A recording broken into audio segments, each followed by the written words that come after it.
Indonesianisme dan Pan-Asiatisme. Ditulis oleh Insinyur Soekarno pada Surat Kabar, Suluh Indonesia Muda, tahun 1928. Di dalam surat kabar, Kongpo, tanggal 9 Juli yang lalu, dimuat suatu telegram yang berbunyi, kemarin pihak Tionghoa dan orang Indonesia, antaranya Insinyur Soekarno dan Dr. Samsi, telah merayakan kemerdekaannya kaum nasionalis di Tiongkok. Telegram ini adalah benar. Pesta perayaan itu memang sudah terjadi, kaum Indonesia memang sudah ikut merayakan kemenangannya pihak nasionalis di Tiongkok. Di dalam perayaan ini adalah terbukti dengan terang, bagaimana kini sudah mulai sadar rasa persatuan dan rasa persaudaraan antara bangsa Tionghoa dan bangsa Indonesia, yakni sama-sama bangsa Timur, sama-sama bangsa sengsara, sama-sama bangsa yang sedang berjuang menuntut kehidupan yang bebas. Kita, kaum nasionalis Indonesia, kita bersuka syukur di atas kesadaran ini, kita berbesar hati, yang propaganda kita ke arah pan-asiatisme sudah mulai berkembang. Kita memang sudah dari dulu mengetahui dan percaya, bahwa faham pan-asiatisme ini pasti dapat hidup dan bangkit di dalam pergerakan kita. Sebab persatuan nasib antara bangsa-bangsa Asia pastilah melahirkan persatuan perangai, persatuan nasib pastilah melahirkan persatuan rasa. Sebagaimana dalam tahun 1905 kemenangan Jepang di atas musuhnya beruang di Kutub Utara dirasakan oleh dunia Asia sebagai suatu kemenangan Asia di atas Eropa, sebagaimana kemenangan Mustafa Kemal Pasha di padang peperangan Afian Kaharisa oleh seluruh dunia Asia dirasakan pula sebagai suatu kemenangan Timur di atas Barat. Maka, kemenangan Tiongkok di atas pengkhianat-pengkhianat yang mau menelan padanya adalah kita rasakan sebagai kita punya kemenangan juga di dalam kita punya perjuangan mengejar keadilan dan keselamatan. Tidakkah kita, bangsa Indonesia, ikut pula berdebar-debar hati, kalau kita mendengar kabar tentang majunya usaha Ghazi Zaglul Pasha membela Mesir? Tidakkah kita ikut berhangatan darah, kalau kita mendengar kabar tentang hebatnya pergerakan Mohandas Karamchand Gandhi atau Chitta Ranjau Das membela India? Tidakkah kita berbesar hati pula, menjadi saksi atas hasilnya usaha Dr. Sun Yat-sen, Mazini negeri Tiongkok, itu?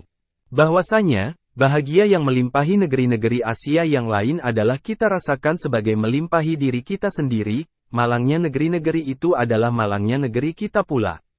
Wafatnya Zaglul Pasha, wafatnya C.R. Das, wafatnya Dr. Sun Yat-sen tak luputlah mengabungkan pula hati kita yang merasakannya sebagai kehilangan pemimpin sendiri, dan kabar-kabar tentang mundurnya pergerakan di India atau kacaunya susunan kaum nasionalis Tiongkok tahun yang lalu tak luputlah pula memasyghulkan hati kita semua. Memang adalah kebenarannya kalau kita katakan, bahwa pergerakan di Indonesia itu terlahirnya ialah antara lain-lain oleh karena wahyunya pergerakan-pergerakan di negeri-negeri Asia yang lain. Ada kebenarannya, kalau salah seorang nasionalis Indonesia menulis, bahwa, letusan meriam di Tsushima telah membangunkan penduduk Indonesia, memberitahukan bahwa matahari telah tinggi, serta memaksa penduduk Indonesia turut berkejar-kejaran dengan bangsa asing menuju padang kemajuan dan kemerdekaan, bahwa, benih yang ditebarkan oleh Mahatma Gandhi di kiri kanan sungai Ganges tiadalah saja tumbuh di sana, melainkan setengah daripadanya telah diterbangkan angin menuju Katulistiwa dan disambut oleh bukit barisan yang melalui segala nusa Indonesia serta menebarkan biji itu di sana, dan bahwa, asap bedil di Afian Kaharisa yang dibawa awan ke arah timur, melindungi pula daerah Indonesia dan menimbulkan hujan debu yang mengandung biji kemanusiaan. Adalah kebenarannya kalau Lothrop Stoddard mengatakan, bahwa pergerakan-pergerakan di seluruh benua Asia ada bergandengan roh satu sama lain, mempengaruhi satu sama lain.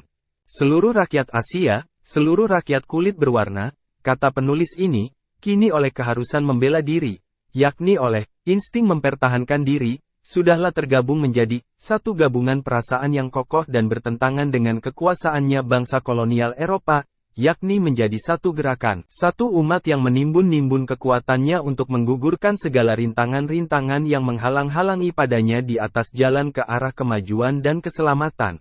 Soal Mesir dan India terhadap negeri Inggris, soal Filipina terhadap negeri Amerika, soal Indonesia terhadap negeri Belanda, soal Tiongkok terhadap pada imperialisme-imperialisme asing, itu semuanya sudahlah cerita bersambung ke dalam soal yang maha besar dan maha hebat, yakni soal Asia terhadap Eropa, atau lebih luas lagi, cerita bersambung ke dalam dunia kulit berwarna terhadap pada dunia kolonial Eropa. Abad ke-20 sudahlah menjadi abad perbedaan warna kulit, Abad ini sudahlah menjadi abad yang memberi jawaban di atas masalah garis warna. Akan tetapi adalah lain-lain sebab yang menyuruh kita mempersatukan diri dengan bangsa Asia yang lain-lain.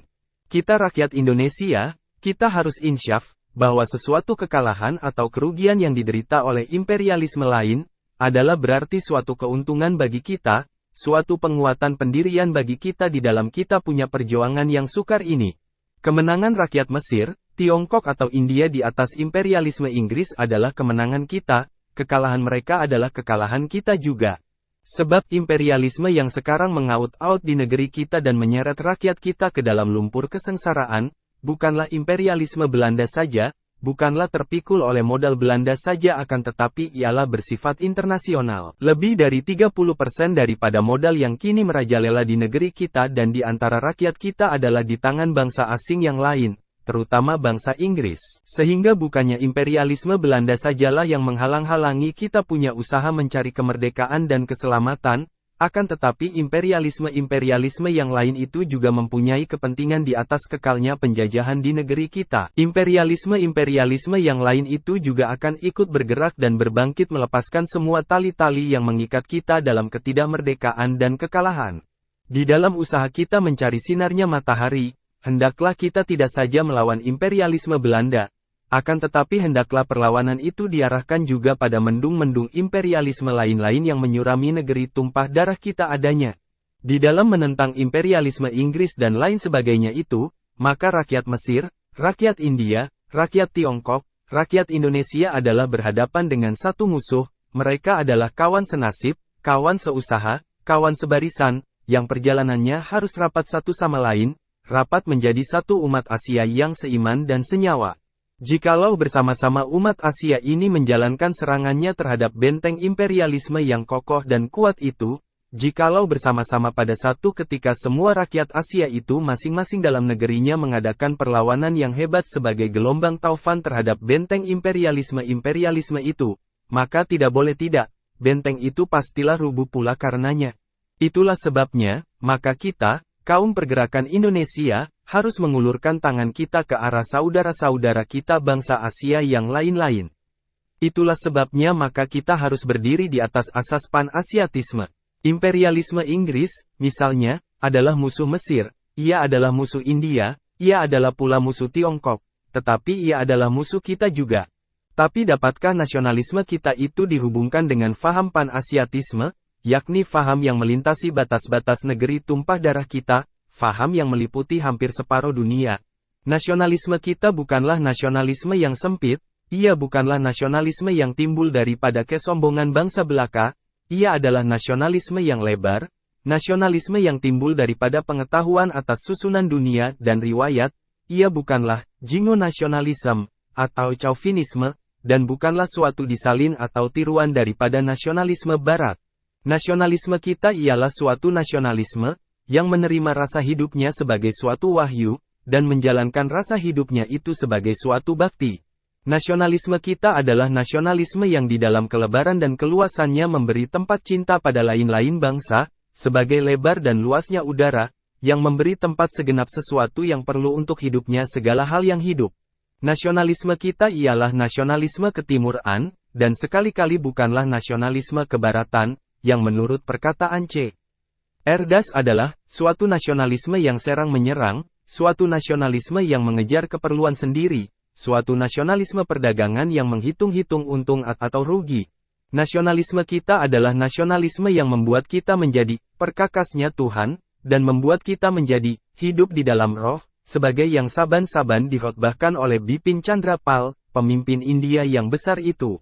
Dengan nasionalisme yang demikian ini, maka kita insyaf dengan seinsyaf-insyafnya, bahwa negeri kita dan rakyat kita adalah sebagian daripada negeri Asia dan rakyat Asia, dan adalah sebagian daripada dunia dan penduduk dunia adanya. Kita kaum pergerakan nasional Indonesia, kita bukannya saja merasa menjadi abdi atau hamba daripada negeri tumpah darah kita, akan tetapi kita juga merasa menjadi abdi dan hamba Asia, abdi dan hamba semua kaum yang sengsara, abdi dan hamba dunia. Kita, oleh karena kita nasionalis, tak mau menutupi mata kita di atas kenyataan, bahwa nasib kita ialah buat sebagian bersandar pada pekerjaan bersama antara kita dengan bangsa-bangsa Asia yang lain, pekerjaan bersama antara kita dengan bangsa-bangsa yang menghadapi satu musuh dengan kita, pekerjaan bersama dengan semua kekuatan-kekuatan di luar batas negeri kita yang melawan dan melemahkan musuh-musuh kita adanya. Dalam pada mencari-cari hubungan dengan lain-lain bangsa kulit berwarna itu, maka walau buat sekejap mata pun kita tidak boleh lupa, bahwa akhirnya nasib kita ialah terletak dalam besar kecilnya usaha kita sendiri.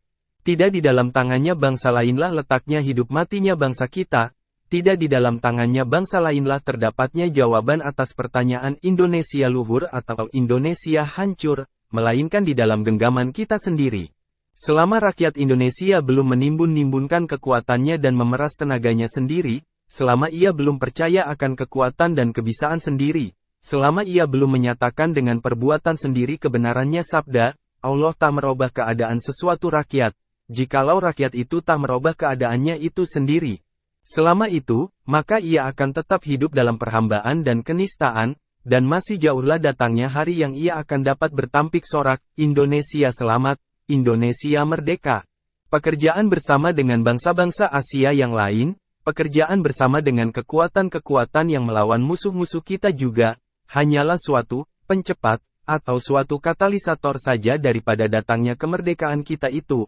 Akan tetapi bukanlah ia pembawa kemerdekaan itu yang satu-satunya, ia hanyalah mempercepat jalannya sumber keselamatan kita, tetapi bukanlah ia sumber itu sendiri adanya. Dengan apa yang dikemukakan di atas, maka kita, kaum pergerakan nasional Indonesia, dengan gembira dan besar hati menginjak lapangannya pan-asiatisme itu. Zaman menuntut kepada kita, memaksa kepada kita, melebarkan kita punya usaha sampai keluar batas-batasnya negeri kita, melancar-lancarkan kita punya tangan ke arah tepi-tepinya sungai Nil atau datar-datarnya negeri Naga, menyeru-nyerukan kita punya suara sampai ke negerinya Mahatma Gandhi. Sebab zaman itu sebentar lagi akan memanggil kita menjadi saksi atas terjadinya perkelahian yang maha hebat di Lautan Teduh atau Lautan Pasifik antara raksasa-raksasa imperialis Amerika, Jepang dan Inggris yang berebutan mangsa dan berebutan kekuasaan. Zaman itu sebentar lagi boleh jadi akan membawa-bawa kita ke dalam gelombang hamuknya angin taufan yang akan membanting di Lautan Teduh atau Lautan Pasifik itu. Sekarang sudahlah terdengar mulai gemuruhnya angin ini, sebagai seekor maharaja singa yang mengulurkan kukunya untuk menerkam Jepang pada tiap-tiap saat yang dikehendakinya, sebagai raksasa dasamuka yang memasang mulutnya yang banyak itu untuk menelan musuhnya. Maka dari 5 penjuru, yakni dari Dutch Harbor, dari Hawaii, dari Tutuila, dari Guam dan dari Manila, Amerika sudahlah mengelilingi Jepang dengan benteng-benteng laut yang kuat dan sentausa. Dan Jepang pun memperlengkap senjata-senjatanya, diikuti oleh Inggris yang mendirikan benteng-benteng laut di Singapura. Tidakkah negeri kita yang letaknya di pinggir benar dari Lautan Teduh atau Lautan Pasifik itu, akan terbawa-bawa dalam perkelahiannya raksasa-raksasa ini? Tidakkah kita dari sekarang harus bersedia-sedia? Oleh karenanya janganlah hendaknya kita terperanjat, kalau nanti perang Pasifik ini mengobarkan Lautan Teduh atau Lautan Pasifik. Janganlah hendaknya kita belum sedia, kalau nanti musuh-musuh kita berkelahi satu sama lain dengan cara mati-matian di dekat negeri kita dan barangkali di dalam daerah negeri kita juga. Janganlah hendaknya kita kebutaan sikap, kalau lain-lain bangsa Asia dengan merapatkan diri satu sama lain tahu menentukan sikapnya di dalam keributan ini.